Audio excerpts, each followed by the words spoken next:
Hey everyone, welcome back to Sgcarmart. So I am here in Portugal, and alongside the launch of the new BMW X2 and iX2, we have here with us the new MINI Countryman as well as its all-electric twin. So the obvious question to ask is, are these just reskinned BMW X2s and iX2s? Well, in a way, yes they are, but it's not quite as simple as that. First and foremost, we do have to talk about one important thing, and that's the size of this car. So this new MINI Countryman is actually 13 cm longer and between 6 to 8 cm taller than the outgoing model. So it's now a much bigger car. Not exactly very mini, is it? At least though, it still looks like one, except obviously wrought very large. So I'm glad that MINI has retained the overall look of the car. And there are of course iconic MINI touches, but made more digital. So for example, we still have a nose that you recognize with a vaguely similar grille, but you can see this little, well, not very little, this quite big thing here, that's where all the sensors are. We also have new headlights, and there's actually a new digital light signature. So depending on the model variant, it actually changes depending on what you have. Now this is the John Cooper Works model, so obviously you're gonna get some JCW touches as well. So beyond the new JCW badge, you're also gonna have, red detailing here, red brake calipers, things like that. Now let's go check out the rear of the car. Now at the rear of the car, again, it's quite a recognizable look, right? It looks like a Countryman, but again, one important difference. So you can see these new tail lights, right? So typically in a Mini, you would have a Union Jack motif. This one, because it's an all-digital cluster, depending on what variant you have, actually the digital light motif changes. So there is still a Union Jack one, but on some of these higher spec models, you're gonna have different looks, right? And that's interesting, that's something quite different. And of course, once again, this is a JCW model, so you're gonna have quad tailpipes as well. On the outside though, it looks quite familiar. The inside is quite different, so let's go in and take a closer look. So unlike the X2, the Countryman actually still retains a fairly traditional boxy SUV style, right? And the interior therefore becomes quite spacious actually. So I've got good amounts of leg room and actually quite a lot of headroom. And this sense of spaciousness is aided by this panoramic glass roof. And this car is a lot bigger than before, and you definitely do feel that, right? It feels like it's comfortable for 3 adults here at the rear. Now, a couple of things to point out. These seats actually can slide front and back, so if you need more boot space, you can actually slide the seats forward and have a bigger, boot at the back. One weird thing I have to point out, these aircon vents. So you have your aircon vents, you have 2 USB-C ports, but these aircon vents are fixed. And oddly enough, they actually point right to the middle. So if you are sitting here in the middle and the aircon is blasting, be prepared to be quite cold. Now let's go check out the front, where there are tons of interesting things happening. Now it is here in the front of the new MINI Countryman where this car's mininess, I guess, really shines through, right? It's a fun, vibrant, colorful space, and it's a little bit quirky, right? So for example, we have this new dashboard design, right? So it's actually made using reclaimed materials, and it's interesting, it looks kind of different. Of course, this entire space is headlined by this massive round central OLED display. And I must say, it looks fantastic. I like how colorful it is. I like the fact that, a lot of information is displayed here. And this is running MINI's OS 9, and I must point out, it's quite responsive. It's not the most responsive one, but it's a lot faster than the one in the BMW we tried yesterday. So this is a nice, interesting way of navigating the system, right? And because it's been designed specifically to embrace this round look, it looks interesting, it looks different, it looks quite vibrant. And I also like that a lot of the controls seems to be very familiar if you are using a smartphone, and everyone's using a smartphone, right? So for example, let me pull up something, right? So a lot of the buttons are round, if you are going to be adjusting things, it's a slider control. So, things like that feels very familiar, right? It feels very familiar to anyone who has used any kind of modern interface. Now, one other thing to point out, if you look over here, there is no dashboard. And that you might be thinking, so we're going to see your, driving information. Well, you can look at it here. So, when you're driving, the readouts are here. Alternatively though, there is a head-up display, and I must point out that it's quite interesting because typically any head-up display, you just see numbers and symbols, right? But this one, you actually have a real graphic, a graphic that shows you your speed, your fuel level, your power. And when you have navigation set up, it actually can show you your map directions as well. And yes, I like this space, So there are some touches that are let's say, a little bit different. So you will need a little bit of time to get used to it. So for example, the engine start-stop, typically it used to be a tab. Now it's still a tab, but you know, it's actually functioning like keys. So you actually have to turn it on and turn it to turn it off, right? And then your gear selector lever is over here. And I must say, I like this arrangement. I like that it's not here, it's here, and that really frees up this center area for tons of storage. So you have a smartphone charging pad over here, another place to put another phone, I suppose, or your wallet, cup holders, and you have this little box over here that you open with this tab over here. It's functional and it's still quite cute. And yeah, you know, overall, I think one thing that I really appreciate about this cabin is the fact that, look, let's be very honest, this is built on the same production line as the BMWs, and you are using a lot of the same BMW parts, right? But it doesn't immediately feel like a BMW space. So obviously, you know, the steering wheel, this controls comes from BMW's parts bin. But this cabin has its own personality, its own character, and I really like that about this car.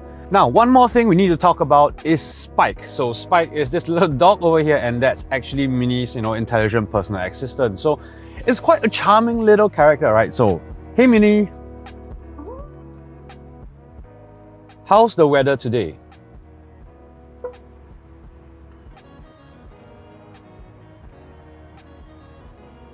Today, it is partly cloudy with light rain and temperatures between 10 and 15 degrees Celsius in Cascais. Currently, it is 14 degrees Celsius. All right, thank you.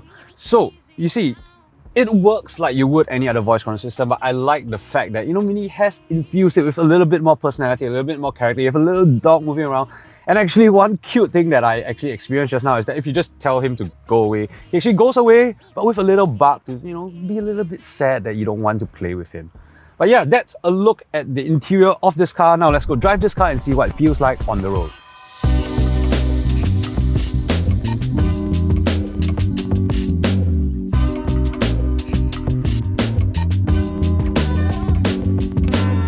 Alright, so I'm now driving the Mini JCW Countryman, and how does it feel on the road? Honestly, it feels very, very familiar, and it should. It's powered by BMW's 2-litre engine producing 296 brake horsepower and 400 Newton meters of torque. So basically, the exact same engine in the X2 M35 that I drove yesterday is also sending power to all 4 wheels.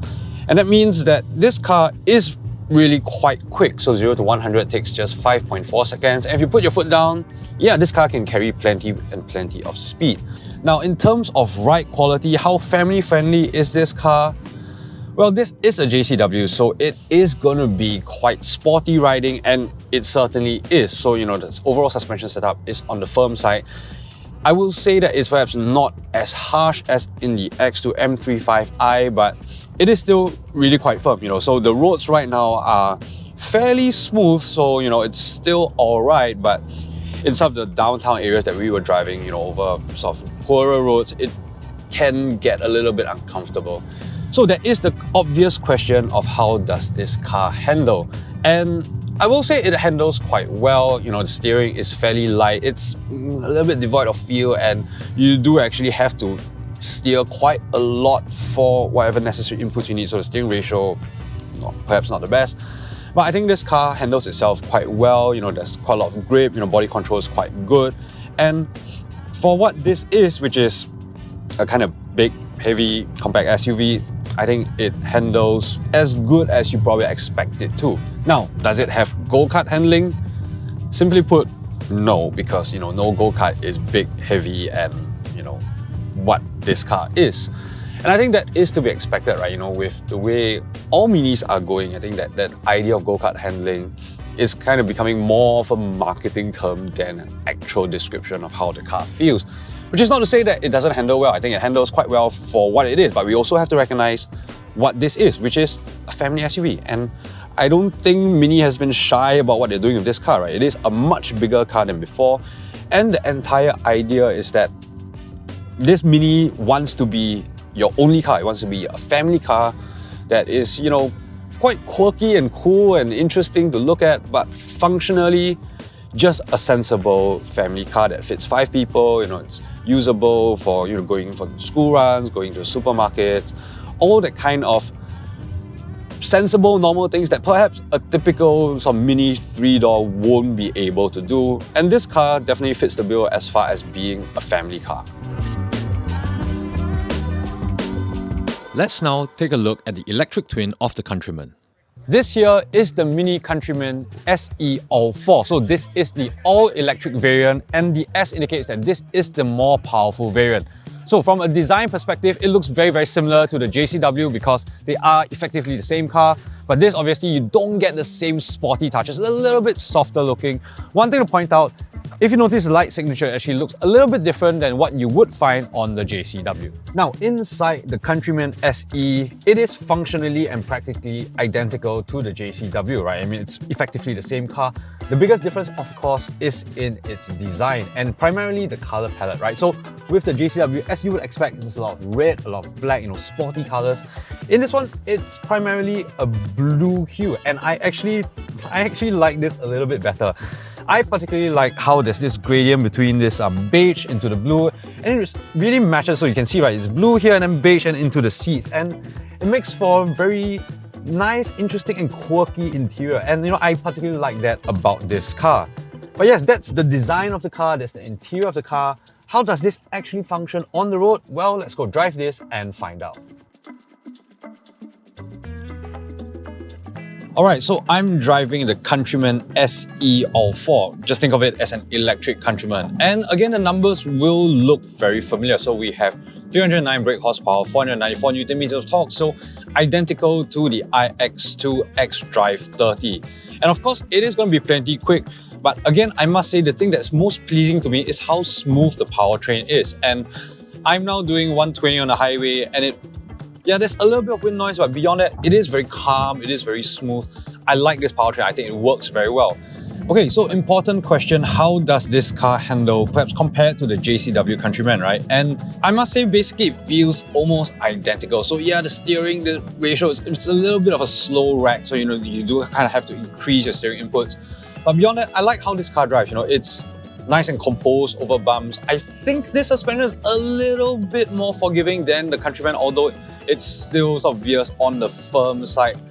But as far as a daily family SUV goes, I definitely think this is the much better choice for my taste, at least, because it's comfortable, it's quiet, and I like that about this electric version. And it still does all the necessary things, right? Picks up speed well enough, it coasts along at highway speeds very, very well, very comfortably. It feels stable even at high speeds, and all in all, it's quite a nice car to drive. And I think the other thing that impresses me about this car is the entire interior experience. So while you're driving, it feels like a charming space, and it still delivers on all the functionality and practicality that you need it to do. But yeah, I am enjoying my time sitting in this seat, and I think that counts for something, that matters. So there is that all-important question, which do you pick, the JCW Countryman or this Countryman SE? So we obviously have to talk about range. So MINI says that this car will do 430 km on a full charge, and while I think that number is a little bit optimistic, this 5th generation e-drive system from BMW has proven to be quite good, so I think 400 on a full charge is probably quite believable. And let's be honest, 400 is a good number. It's not spectacular, but I think for most people, that will get you, 5 days of driving? And I think that's plenty. And of course, you're not going to wait until the car is completely empty before you start charging again, right? So as far as being able to use this car on a day-to-day basis, I think it works. Now, obviously, if you are going to be doing longer drives, then you might have to do a little bit more planning or pick the JCW because that is petrol powered. But if I had to pick, this would be my choice. There is no denying how related these MINI products are to their BMW counterparts. They are built on the same mechanical package, and they are even produced on the same production line. But, and it's a big but, these Minis actually present with their own character. It really comes down to design, and that's something that MINI still admittedly excels at. So with this new Countryman, it still feels bubbly, it still feels fun. And so even though the cars have really grown quite large, they still do feel like Minis. So yes, that's all for my time here in Portugal. I hope you've enjoyed this video, and do remember to like, share and subscribe to our channel, and you can also hit the notification bell so you will be alerted of all our upcoming videos. And of course, you can also check us out on TikTok at Sgcarmart. So My time here in Portugal is done. I'll see you back home. Bye. Okay, for... I don't know what I want to say. I'm very annoyed and distracted by that clown. Oh my god! It's that obvious question of which do you pick, right? The JCW Countryman or this, what's this called? Countryman SE.